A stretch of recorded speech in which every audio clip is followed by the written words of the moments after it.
January 1942, 5:17 a.m. Detroit, Michigan. Before the sun rises, the city is already awake. Steam pours from factory roofs like breath from a giant. The streets are black with cold, dust, and snow. Thousands of workers move in silence toward the gates. Men in heavy coats, women with lunch pails, teenagers with oil-stained gloves, in rifles, in helmets, in medals. And yet, this is where America begins to fight World War II. Not in the hedgerows of France, not on the beaches of the Pacific, not in the skies over Germany. The war begins here, in Detroit. Inside the plants, the noise never stops. Presses slam steel into shape. Conveyor belts drag raw metal forward like a river of weapons in the making. Sparks explode from welding torches. Foremen shout numbers over the roar. Clocks don't measure hours here. They measure output.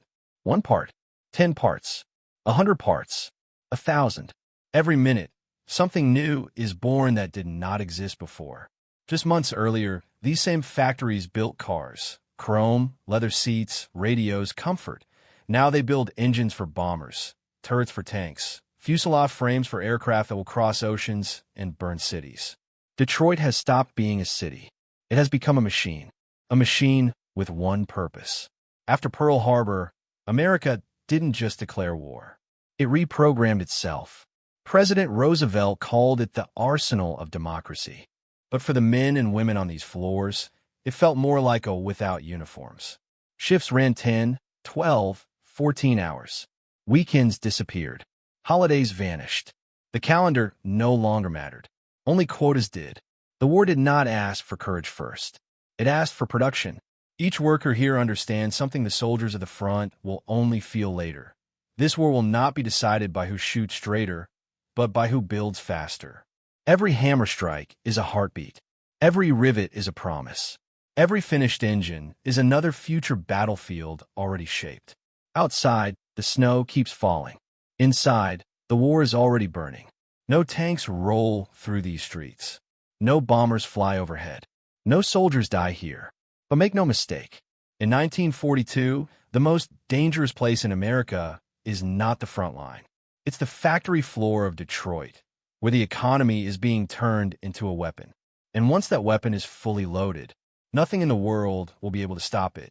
December 1941 changed everything. Before Pearl Harbor, America's factories built comfort. After Pearl Harbor, they built survival. On December 7th, the nation went to war. By December 8th, Detroit went to work. The transformation did not take years. It took weeks. Ford, Chrysler, General Motors, names once associated with speed, style, and luxury now became instruments of destruction. Car plants were stripped to their bones. Assembly lines that once produced sedans and trucks were torn apart and rebuilt for tanks, bombers, and artillery. Where chrome bumpers once rolled, steel armor plates now moved. Where radios for family cars were installed, military transmitters replaced them. Where soft leather seats were fitted, metal gun mounts took their place. This was not evolution. It was conversion.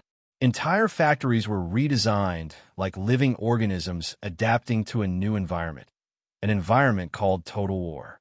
Engineers worked around the clock. Blueprints were redrawn. Tools were replaced. Machines were recalibrated. Nothing remained civilian. Detroit became the first city in history to turn its entire economy into a military system. The scale was unprecedented. In peacetime, a factory might produce a few thousand cars per year. Now it was expected to produce thousands of weapons per month. And not just any weapons. Weapons that had to cross oceans, survive sand, cold, mud, and fire, and still work. Every mistake meant death somewhere far away. The pressure was enormous. Supervisors walked the lines with stopwatches. Government inspectors counted parts, checked tolerances, tested strength. Speed mattered, but precision mattered more. Detroit was no longer just building machines. It was building trust. Trust that when a bomber crew climbed into their aircraft, the engines wouldn't fail. Trust that when a tank rolled into battle, its transmission wouldn't break. Trust that when a soldier pulled a trigger, something would happen. This trust was manufactured one bolt at a time. The factories no longer asked, How good does it look? They asked. How fast can it kill the enemy? America's war was being built indoors, under lights, under pressure, under the constant understanding that somewhere, someone would die if this work failed. Detroit had stopped thinking like a business. It had started thinking like a battlefield. And every factory manager now understood one brutal truth. The front line begins at the loading dock. March 1942, Ypsilanti Township, Michigan. At the edge of Detroit, on what was once farmland and mud, something impossible was rising. It didn't look like a factory. It looked like a city. The Willow Run plant stretched over more than 3.5 million square feet. From one end to the other, almost a full mile. Inside, the air vibrated with motion. Conveyor belts moved like arteries. Steel frames floated forward on overhead rails. Engines arrived from one building, wings from another, fuselages from a third. Nothing waited. Everything flowed. This was Henry Ford's gamble. Build one bomber. Not slowly, not carefully, but endlessly. The B-24 Liberator. Before Willow Run, aircraft were built like custom watches. Teams assembled one plane at a time. Each aircraft slightly different. Each one slow. Ford shattered that idea. At Willow Run, planes are no longer crafted. They were manufactured. The goal was simple and insane. One bomber every hour. At first, they failed. Badly. Workers got lost inside the building. Parts didn't arrive on time. Sections didn't fit. But the system learned. And when it learned, it exploded. By 1944, Willow Run was producing one B-24 every 63 minutes. One bomber every single hour, day and night.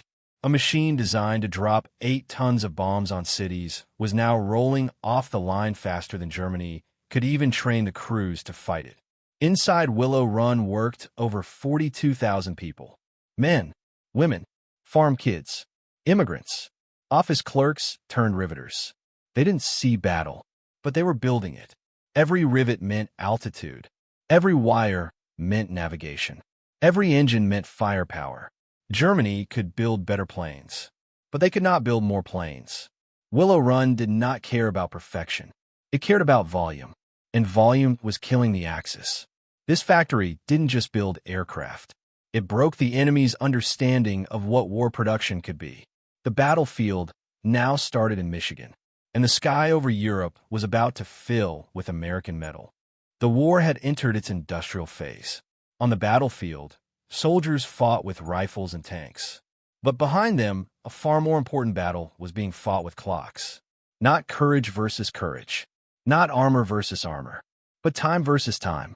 Germany built weapons like masterpieces. Each tank refined. Each aircraft tuned. Each gun engineered to perfection. But perfection takes time. And time was the one resource the Reich no longer had. In Detroit, time was treated differently. There, speed was not a byproduct. It was the goal. Every factory in the American system was measured not by how good its products looked, but by how fast they moved, how fast steel became engines, how fast engines became aircraft, how fast aircraft became squadrons. The American war economy did not ask, "Is this the best tank in the world?" It asked, "Can we build 10,000 of them before the enemy builds 1,000? Germany answered with craftsmanship. America answered with multiplication. At German plants, skilled workers built vehicles almost by hand. Parts were filed to fit. Systems adjusted individually. Quality was high, but output was low. At American plants, parts were forced to fit the system, not the other way around. If something didn't fit, it was redesigned. If it took too long, it was eliminated. If it slowed the line, it was destroyed. Speed ruled everything. In 1943 alone, the United States produced over 86,000 aircraft, over 48,000 tanks, millions of trucks, engines, and artillery pieces. Germany, under bombing, shortages, and fragmentation, could not match that rhythm. The German economy was running uphill. The American economy was running downhill with gravity. This meant something brutal on the battlefield. When Germany lost a tank crew, it lost experience. When America lost a tank, it replaced it. When Germany lost a pilot, It lost years of training. When America lost a plane, a new one arrived in weeks. The war became unequal, not in bravery, but in recovery speed. German officers started noticing something disturbing. They would destroy American units, and then face them again weeks later. Same markings, same numbers, same equipment, as if nothing had happened. Germany could win battles, but America could win time. In an industrial war, time is not neutral. Time is a weapon, and by 1943, the United States was firing it faster than anyone in history ever had. The machines in Detroit were powerful, but they were not the real force behind America's war. The real force was human. Steel doesn't move itself. Engines don't assemble themselves. Bombers don't build themselves. People do. And by 1943, the United States had turned its entire society into a workforce for war. Men who once sold shoes now welded armor. Farm boys who had never seen a factory now operated lathes. Office clerks became inspectors. And women, millions of them, stepped into roles the world had never allowed them before. The war didn't just draft soldiers. It drafted civilians. Detroit's factories became classrooms. Every week, thousands of new workers arrived with no experience, no training, and no idea what awaited them. They learned fast, because mistakes here did not mean lost profits. They meant lost lives. Rosie the Riveter was not a symbol. She was a necessity. Women drilled wings, riveted fuselages, wired radios, calibrated instruments. They worked night shifts, double shifts, 6 and 7 days a week. By 1944, over 6 million women were working in American war industries. Not as helpers, as producers. The factory floor became a battlefield without bullets. Instead of explosions, there were sparks. Instead of gunfire, there were presses. Instead of blood, there was oil and sweat. And everyone understood the same rule. If the line stops, the front bleeds. There were no heroes here, only workers. But without them, there would be no tanks, no planes, no ships, no war. Germany still believed war was fought by soldiers. America understood something else. Modern war is fought by societies, by families, by cities, by entire populations. Detroit didn't just build weapons. It built a nation that worked like an army. By 1943, Detroit had learned how to build fast. But speed alone was not enough. You could not win a global war with chaos. You won it with order. The next revolution was invisible. Not in factories, not in weapons, not even in people. It was in standards. Before the war, every company built things its own way. A bolt from Ford did not fit a Chrysler. A gear from General Motors didn't match anything else. In peacetime, this didn't matter. In war, it was a disaster. A broken tank in France could not wait weeks for a custom part from America. It needed a part that already existed. So the United States did something radical. It made everything the same. Same thread sizes, same measurements, same tolerances, same parts. One bolt, a million machines. If a Sherman tank lost a wheel in Normandy, it didn't need its wheel. It needed any wheel. And America made sure that any wheel would fit. Factories across the country synchronized like clocks. A plant in Michigan built engines. A plant in Ohio built transmissions. A plant in California built radios. And all of it fit together without question. This was industrial discipline on a scale the world had never seen. Standardization turned production into multiplication. It meant a tank could be repaired in hours instead of weeks. It meant planes could be rebuilt from wreckage. It meant ships could return to sea faster than the enemy could destroy them. German factories built better individual machines. But American factories built systems. Germany built craftsmanship. America built interchangeability. And interchangeability meant survival. On the battlefield, this meant something terrifying for the enemy. You could destroy an American tank today, but tomorrow, 2 more would replace it. Because the system never stopped. Not because of genius, but because of uniformity. America didn't outfight its enemies. It outorganized them. By 1944, Detroit could build anything. But building was only half the war. The other half was movement. A tank in Michigan meant nothing. A plane in California meant nothing. A crate in a warehouse meant nothing. Until it reached the front. Victory was not just about making weapons. It was about delivering them across oceans, deserts, mountains, and ruins. Detroit had learned how to create steel. Now America had to learn how to move it. And what followed was the largest logistics operation in human history. Ships left American ports in endless lines. Convoys stretched beyond the horizon. Trains crossed the continent day and night. Trucks flooded Europe like arteries carrying blood. Every bolt, every engine, every shell had a destination, and it had to arrive on time. In Normandy, after D-Day, the problem was brutal. There were no ports, no infrastructure, no roads fit for modern armies. So the Americans built everything from scratch. Floating harbors, mulberries, were assembled on the beaches. Pipelines, Pluto, pumped fuel under the ocean. And across France, a new creature was born. The Red Ball Express. 6,000 trucks, 24 hours a day, one direction only. They delivered fuel, food, ammo, and parts straight from the coast to the front lines. Drivers slept beside their wheels.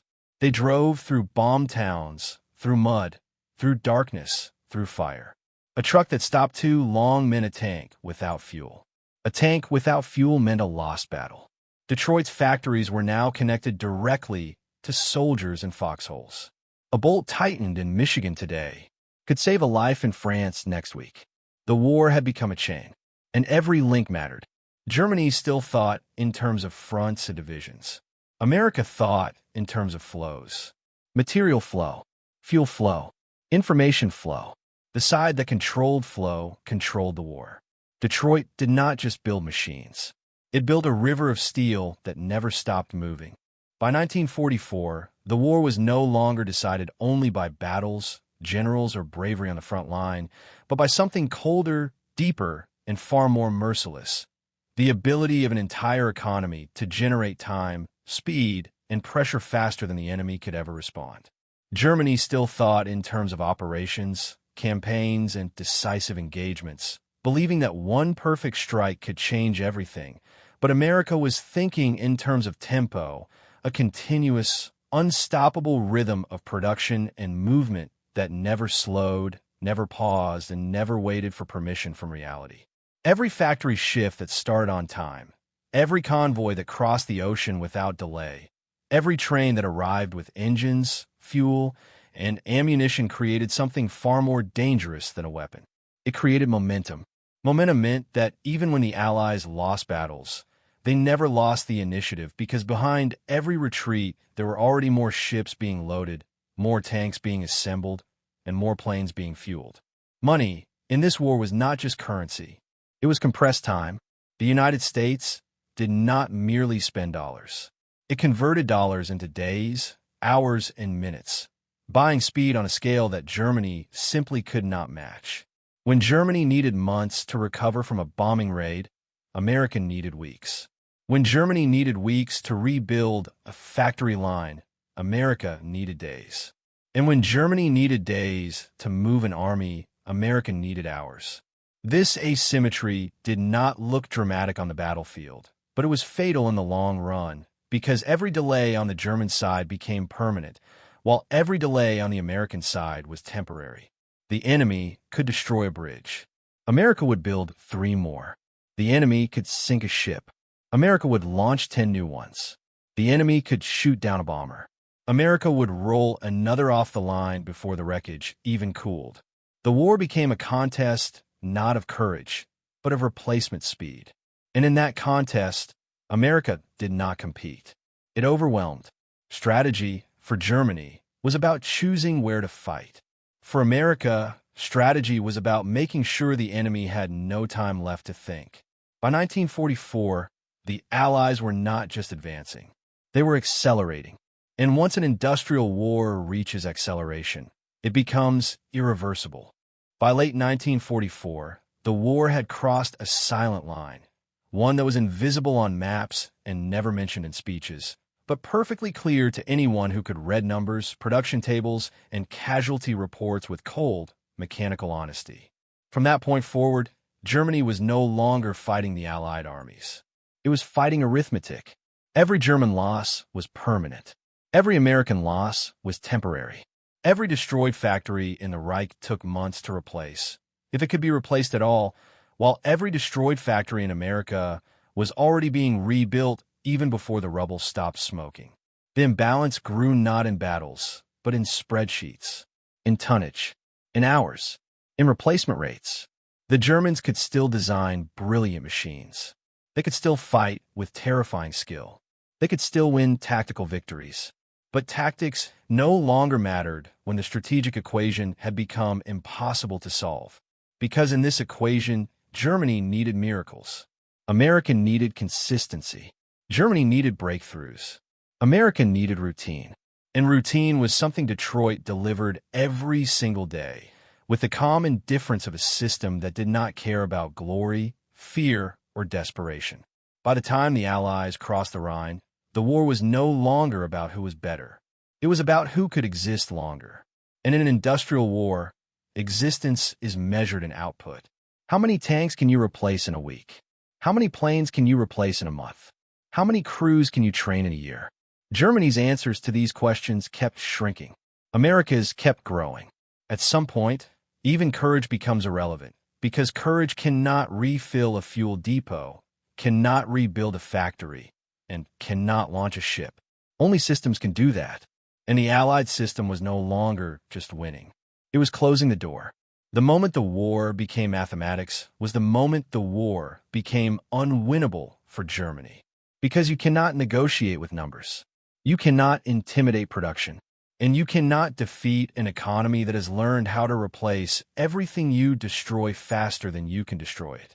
When the war ended, the world did not simply return to peace. It entered a new era, one where victory would no longer belong to the strongest army, the bravest soldiers, or even the most advanced weapons alone, but to the nation that could organize its society, its industry, and its knowledge into a single, coherent system capable of thinking, producing, and adapting faster than its enemies. Detroit had not just built tanks. It had built a method, a way of turning time into power, a way of transforming steel into strategy, a way of converting factories into weapons and workers into force multipliers. What began as emergency mobilization became a permanent revolution in how wars, and even nations, were structured. After 1945, every major power studied what America had done, not just the machines, but the process, the integration of science, industry, logistics, communication, and command into one living mechanism. The war proved that future conflicts would not be won by individual brilliance alone, but by networks, networks of production, networks of information, and networks of coordination. The SCR 508 radios, the assembly lines, the standardized parts, the modular factories, the training pipelines, they all pointed toward a single truth. Modern war is not about platforms. It is about systems. And systems, once built correctly, do not panic. They do not hesitate. They do not get tired. They simply continue. Detroit's legacy did not end in 1945. It expanded into jet engines, into rockets, into computers, into satellites, into digital command networks that today connect ships, aircraft, tanks, drones, and soldiers into a single informational organism that can see, decide, and strike faster than any human enemy can react. What began with welders and rivets became algorithms and sensors. But the logic remained the same. Connection equals power. Isolation equals defeat. The Sherman tank was not remembered because it was perfect. It was remembered because it was connected. And Detroit's greatest weapon was not steel. It was coordination. In the end, the factories did more than win a war. They changed the nature of victory itself. They proved that in the modern world, wars are not decided at the front lines first. They are decided in workshops, laboratories, design offices, training schools, and logistics depots long before the first shot is fired. And that is the real lesson Detroit left behind. Not how to build better tanks, but how to build a world where everything works together.